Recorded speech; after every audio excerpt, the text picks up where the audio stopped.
मुग्धा और उसकी सास के बीच पूरा समय सास के किसी न किसी काम को लेकर मतभेद चलते ही रहते हैं।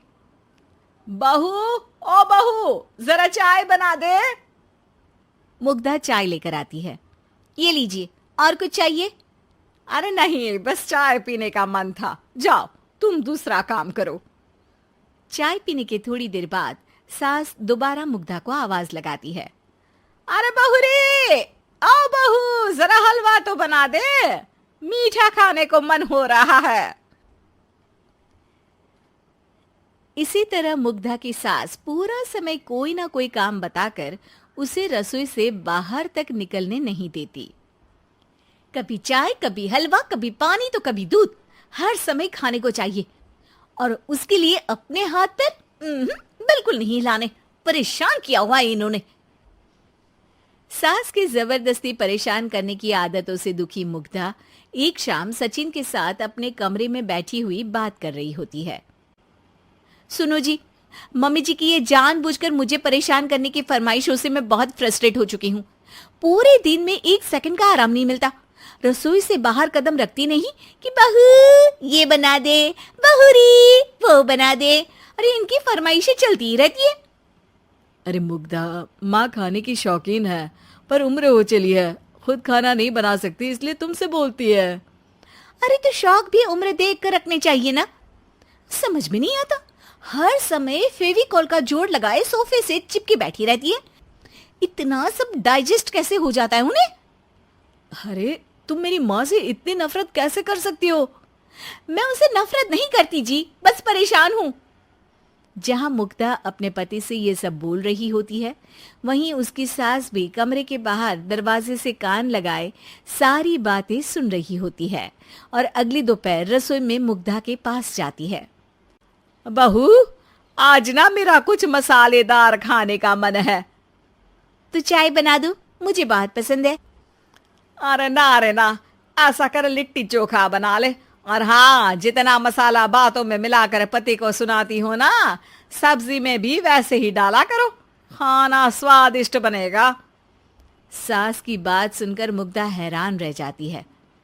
मतलब अब पूरा समय मुझ पर हुक्म चलाने के साथ बंद कमरे में हुई पति पत्नी की बीच की बातें भी सुनती है? अरे बात जब मेरी थी तो सुनने में क्या दिक्कत है? ये कहकर सास वहां से चली जाती है। अरे अब तो हद पार हो गई, इस तरह से तो ये मेरा जीना मुश्किल कर देंगी। मुग्धा सास की हरकतों से परेशान उसका हल सोचने लगती है और इसी तरह कुछ दिन बीत जाते हैं, जिसमें सास का जन्मदिन आता है। मुग्धा बहुत खुशी के साथ अपनी सास को एंड्रॉयड मोबाइल गिफ्ट करती है। मम्मी, आपको सबसे बात करने के लिए बहुत दिक्कत होती है ना? कभी सचिन तो कभी मुझे बोलना पड़ता है, पर इस मोबाइल से आपको कोई दिक्कत नहीं होगी। एक जगह बैठे बैठे बहुत कुछ कर सकती हैं अब आप। मोबाइल देख सासू माँ खुश हो जाती है, पर उसे इस्तेमाल करना तो आता नहीं, इसलिए साइड में रख देती है। जिसे देख मुग्धा घर का सारा काम छोड़ मोबाइल सेट कर सास को इस्तेमाल करना सिखाने लगती है, जिसके बाद अब सास पूरा समय मोबाइल में ही लगी रहती है। हाय, जब से मम्मी को मोबाइल मिला है मेरी लाइफ में कितनी शांति आई है। अच्छा है, इसी तरह बिजी रहे तो मैं भी सुकून की जिंदगी जी पाऊंगी। अब मुग्धा जब मन करे काम करना, जैसा चाहे वैसा खाना बनाकर खाना, पूरा समय रिलैक्स और खुश रहने लगती है। क्या बात है, आजकल तुम बहुत चहक रही हो। अरे मम्मी जी से छुटकारा जो मिला है, अब ना फरमाइशें ना छुप छुप कर बातें सुनना। अच्छा, तो मोबाइल गिफ्ट करने की ये स्कीम थी। इसी तरह दिन बीतते हैं और अब मोबाइल पर लगी सास फरमाइशों की जगह सवालों के लिए बहू को आवाजें लगाना शुरू कर देती है। अरे बहू सुन तो, देख जरा किसी का फोन क्यों नहीं मिल रहा? रिचार्ज खत्म हो गया है, पर अभी 4 दिन पहले ही तो मैंने किया था, इतनी जल्दी कैसे खत्म हो गया? अरे मैंने कल तेरी कनाडा वाली मौसी सास से 3 घंटे बात की थी ना। क्या?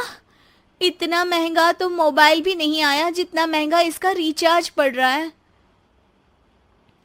इसके बाद तो जैसे मुग्धा के दिन के 24 घंटे में से 20 घंटे सास के पास उनके मोबाइल रिलेटेड प्रॉब्लम सॉल्व करने की ड्यूटी ही बन जाती है। अरे मुग्धा, ये मोबाइल में अचानक तेरी मौसी सास की शक्ल क्यों दिखने लगी? और ये तो हिल भी रही है। मम्मी, ये गूगल डुओ का वीडियो कॉल है। इसमें आप बात करने के साथ एक दूसरे की शक्ल भी देख सकती हो। अच्छा, ये तूने मुझे पहले क्यों नहीं बताया? अब बताने के लिए पहले नहीं बताया।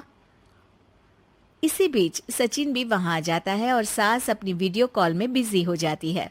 क्यों, सास बहू में क्या गपशप चल रही है? इसे गपशप नहीं, दिमाग का दही होना बोलते हैं। पर तुम तो मम्मी को मोबाइल देकर बहुत खुश थी, फिर क्या हुआ? हाँ, उसका सुकून भी कुछ ही दिन मिला। अब घर के टंटे खत्म हुए तो मोबाइल की टिंग टिंग शुरू हो गई।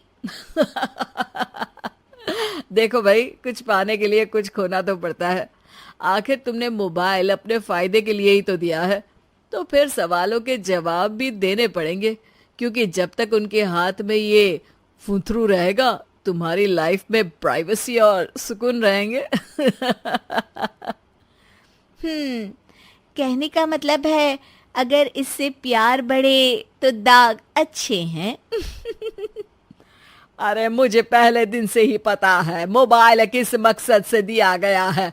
भूलो मत, इससे पहले मैं बातें ही सुनती थी। सास की ये बात सुनकर मुग्धा शॉक में और सचिन हंसता रह जाता है।